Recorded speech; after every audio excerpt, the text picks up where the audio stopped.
And Major is in our Washington bureau. All right, Major, a lot of people thought that this Trump-Sanders debate buzz was a joke, but we heard in your piece there both candidates have responded.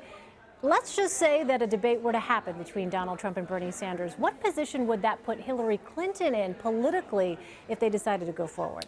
Well, first, let's talk, Elaine, about some of the gyrations that went on today in this story. I reported, my colleague Steve Shigaris reported, others at CBS talked to those at the senior-most level of the Trump campaign this morning. They themselves characterized this idea as a joke, that it would never happen. But as the day went on, the Trump inner circle began to rethink that position, saw how eager Bernie Sanders was to have a debate, saw how it might possibly affect Hillary Clinton by creating such media curiosity and voter curiosity about Trump and Sanders on the same stage, that it might deprive Clinton of 1, maybe 2, maybe 3 days of publicity, something that Donald Trump is clearly interested in, and Bernie Sanders might be as well.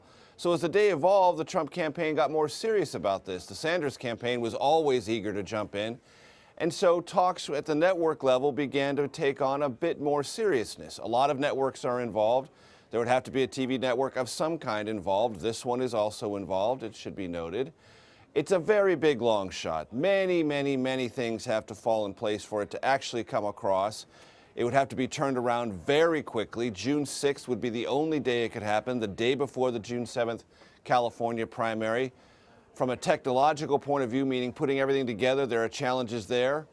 So a lot of things have to happen, not to mention finding some $10 million that Trump says is his required price to go to undefined and undisclosed women's health charities. So lots of other things have to come into place and fall into place for this debate to occur. All that being said, the Trump campaign, as I mentioned, warmed to this idea because of the possible implications for Clinton, eclipsing her from a media saturation point of view for 2 or 3 days, and possibly enhancing Bernie Sanders' chance in the California primary, which would also help Trump. Why? By continuing to undercut Hillary Clinton's position as the likely Democratic nominee. So all those things being said, and mentioning all the things that have to fall into place, that are difficult to fall into place in such a short period of time, it's more possible this evening than it appeared to be this morning. Wow, stay tuned. I can only imagine any kind of ratings for that event would be astronomical. All right, let's talk about this. All eyes, of course, are focused as well, not just on this prospect of a debate, but also who Donald Trump might choose as a running mate. On Wednesday, his top aide, Paul Manafort, said Donald Trump probably won't pick a woman or a minority as VP because that would be, quote unquote, pandering. But interestingly, Major, Donald Trump himself seemed to walk that back Thursday, didn't he? He did.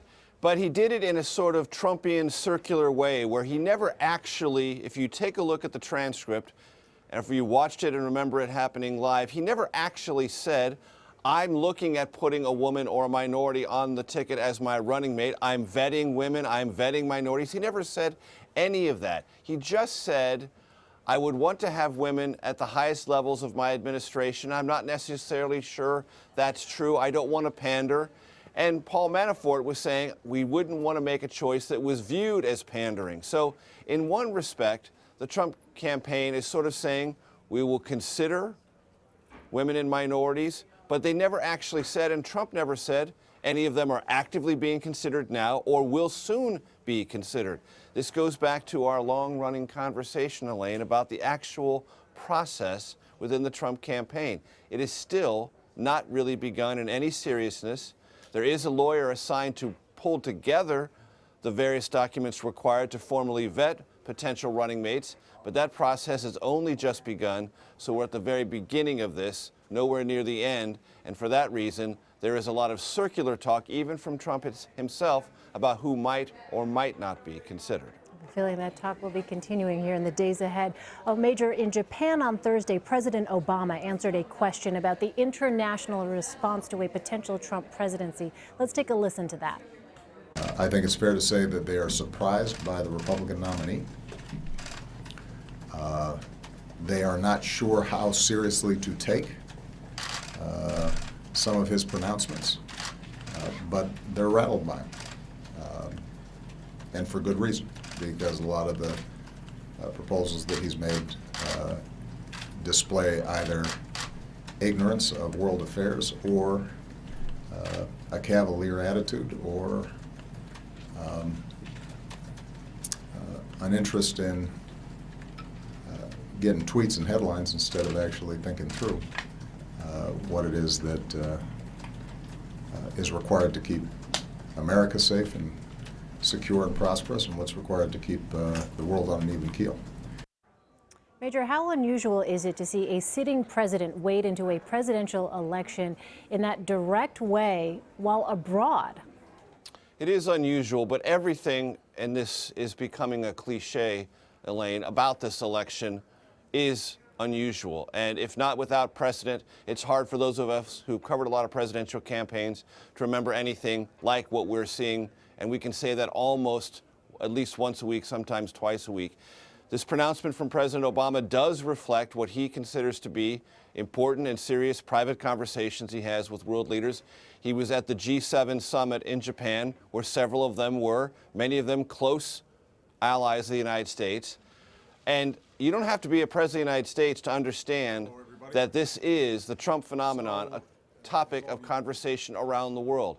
If you're a journalist like me and you have friends who live abroad or friends in the business community who do traveling abroad, they tell you the same thing. Everywhere they go, they hear from either Europeans or people in South America, Asia, what's going on in America? What is up with the Trump campaign? Could he be president? What does he mean by this policy proposal or that one?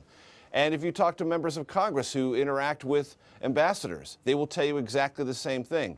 So in one sense, the president was saying something that is reflective of a general phenomenon of curiosity, tinged with some worry or concern about Donald Trump when it comes to U.S. foreign policy and its future. But he was also making a political point and doing so on behalf of his very own party, because Bernie Sanders and Hillary Clinton have in the last 2 or 3 weeks gone out of their way to describe Donald Trump as someone who would be risky, potentially dangerous as a president of the United States. So the president making a political play is also reinforcing that message on their behalf. So on one side, it's a fact-based analysis. On the other side, it's a bit of hardball politics to try to advance a Democratic argument that's just begun for the general election campaign against Trump. All right, Major Garrett in Washington for us. Major, thanks so much. Sure.